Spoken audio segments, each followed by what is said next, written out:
Europe.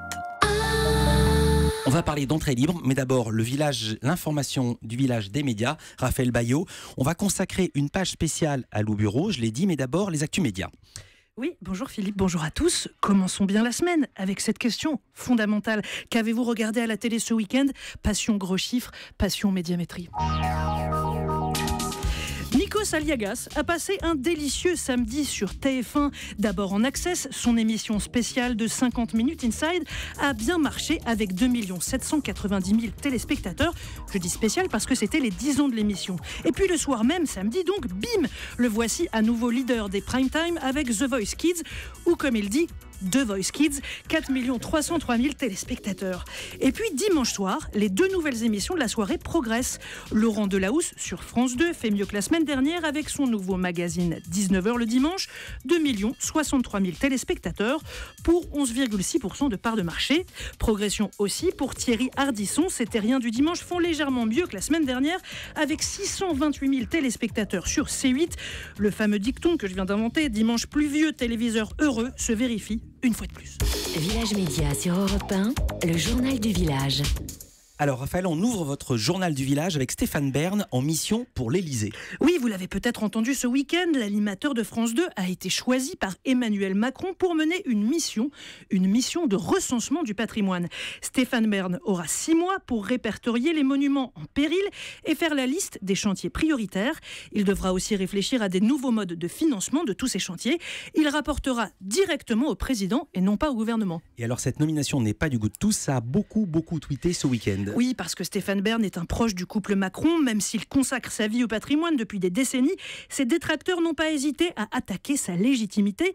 Notez cette vilainie, cette perfidie d'Éric Nolot. Mission sur le patrimoine confiée à Stéphane Bern, membre de la cour rapprochée. Le pas si fou du roi est content, la monarchie est rétablie. En tout cas, l'animateur de France 2 ne touchera aucune rémunération, il l'a dit et souligné pour cette mission. On part à Los Angeles. Hier soir, c'était les Oscars de la télé américaine, les Emmy Awards. Oui, alors à retenir, 5 statuettes pour la mini-série Little Big Lies, le prix de la meilleure actrice pour Elisabeth Moss dans La Servante écarlate, série géniale, et puis le triomphe d'Alec Baldwin, meilleur second rôle comique masculin, pour ses imitations impitoyables de Donald Trump dans le show satirique le Saturday Night Live. Alors en venant chercher son prix, il a bien sûr saisi l'occasion pour se moquer une fois de plus du président américain. Écoutez. I suppose I should say, at long last, Mr. President, here is your Emmy. Alors si on traduit tout ça, ça veut dire après tant d'attentes, Monsieur le Président, le voici enfin, votre Emmy. Alors pourquoi tout le monde est mort de rire dans la salle? Parce que Donald Trump n'a jamais réussi à avoir d'Emmy Awards quand il était la star de la télé-réalité The Apprentice. Donc c'est pour ça que tout le monde se moque de lui. Il avait cette émission. Ouais, et tout ça va pas arranger les relations entre le président américain et le Saturday Night Live. Souvenez-vous, sur son compte Twitter, Trump avait déjà qualifié l'émission d'unwatchable, regardable. Et puis attention, trop de Photoshop tue. Absolument, vous connaissez peut-être la top modèle Émilie Ratajkowski. Elle est ce qu'on appelle la hit girl du moment. Je suis impressionné que vous arriviez à prononcer son nom. Oui, moi aussi, j'ai eu beaucoup de mal et très peur de ne pas y arriver, mais bon, c'est fait.